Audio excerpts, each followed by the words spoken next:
1999 Ford F-150 truck with Georgia tag PXI5373.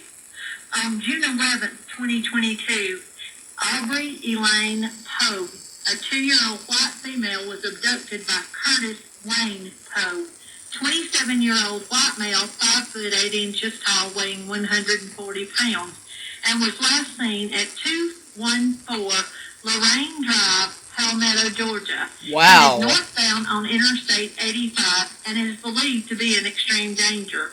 If you have any information on the whereabouts of Aubrey Elaine Poe or the green 1999 Ford F-150 truck with Georgia tag PXI5373, please dial 911. The public can also provide information to the GBI tip line at 1-800-597-TIPS and or the CSIN app for iPhone and Android users.